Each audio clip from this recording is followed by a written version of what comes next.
President Muhammadu Buhari on Sunday laid wreaths to honor officers of the armed forces that have paid the supreme price in the line of duty defending the sovereignty and unity of Nigeria.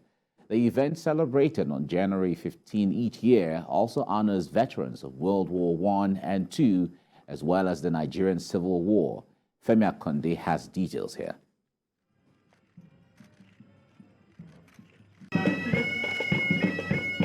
President Muhammadu Buhari arrives at the National Arcade for this year's Armed Forces Remembrance Day. This will be his last as Commander-in-Chief of the Armed Forces. Mr. President has over time assured serving and retired members of the military that the government will continue to improve on their welfare, including the families of the dead. The laying of wreath by President Muhammadu Buhari, Vice President Osinbajo, President of the Senate, Speaker of the House of Representatives, Chief Justice of Nigeria, Service Chiefs and the Inspector General of Police is a symbolic show of the government's commitment to the plight of fallen heroes who laid down their lives in service to humanity during the First and Second World Wars, Nigeria's civil wars, and internal security operations. The Chief of Defense Staff explains government's efforts in improving the welfare of officers, living and dead. Day that we need to give thanks to God that men and women of this great nation once served and are serving and will continue to serve this country, and that we have that level of love for country that men and women have committed to, if need be, sacrifice their lives so that the rest of us can live. Officers of the armed forces are still tackling different kinds of threats to peace and national security in several parts of the country. Many have lost their lives, some have gone missing in action, and others have suffered varying degrees of injuries. Widows of families of fallen soldiers want a better deal from the government. Okay, well, at least it doesn't make it look like they fought in vain, they are being remembered, their families are being remembered. But well, it brings back a lot of memories, but it's fine. God be with us, God bless us all. President Muhammadu Buhari signed the Armed Forces Remembrance Day Register and performed other rituals as Commander-in-Chief. For the Armed Forces, the next critical assignment would be ensuring the peaceful conduct of the general election and defending the country's growing democracy. Femi Akonde, TVC News, Abuja. The governor of Sokoto State, Aminu Tambuwal, is advocating improved support in logistics and equipment for personnel of the armed forces. Governor Tambuwal, who spoke at the 2023 Armed Forces Remembrance Day celebration in the state, promised to sustain support to widows and other family members of the fallen heroes. He also assured of his administration's commitment to encouraging serving officers who have been dedicating their lives to fight and defend the territorial integrity of the country, as well as tackle other challenges. We shall continue to pray for the repose of the souls of the departed and continue to support their families. It's a continuous, it's a continuing program, and the government of Sokoto State, I believe, will continue to support the families of the fallen heroes.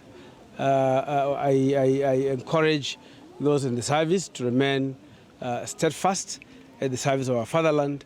They have indeed sacrificed their lives, or by implication accepted to sacrifice their lives for us to live in peace and for this country to remain united. So we must continue to commend them and cherish them. Governor Aminu Tambuwal of Sokoto State there. And in Zamfara State, Governor Bello Matawale has assured of his administration's commitment to improving welfare of troops injured while fighting for the nation. At this year's Armed Forces Remembrance Day in Gusau, Governor Matawale commended security agencies for doing their best to keep the peace in all troubled areas across the state. He noted that this year's event serves as a reflection on the commitment and dedication of fallen heroes who sacrificed their lives for others to live.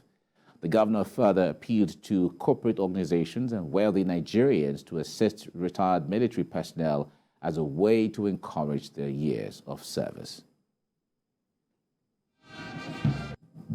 The fight against banditry and other crimes is not an easy one, but our armed forces has shown remarkable dedication, courage, and strength in the face of this challenge.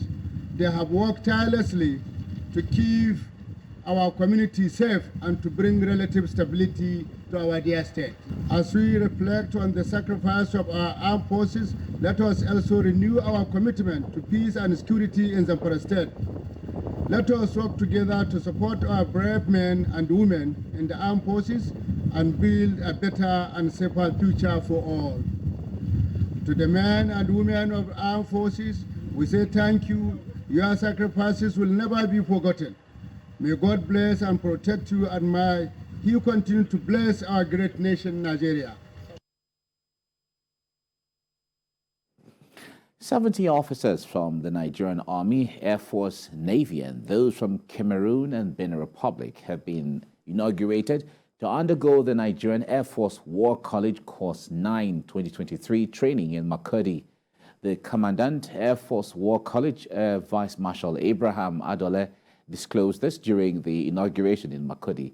He described the college as the highest professional military institution in the Nigerian Air Force. Maya Okwato has the story. Established in 2016, Nigerian Air Force War College is focused developing the capacity of middle cadre officers in operational planning and management to employ air power effectively. Nigerian Armed Forces is grappling with unprecedented security challenges. To address these challenges requires creativity, innovation, and visionary operational leadership. Air Force War College inaugurates 17 officers from the Nigerian Army, Air Force, Navy, and those from Cameroon, Benin Republic to undergo the Course 9 2023 training in Makurdi.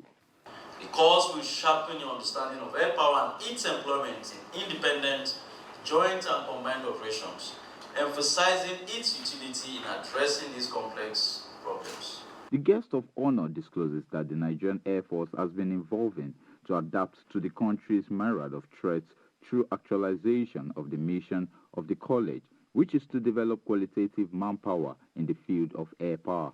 As operational commanders and staff officers you are set to become at the completion of this course, you are expected to deliver the skills for critical thinking along with analytical writing ability. You must also be able to confidently communicate clearly and effectively with your superiors, contemporaries, and subordinates.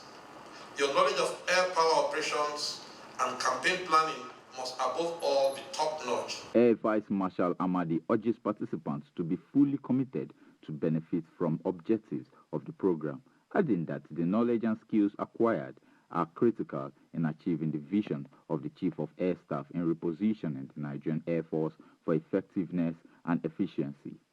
Mayowa Okwato, TVC News, Makurdi.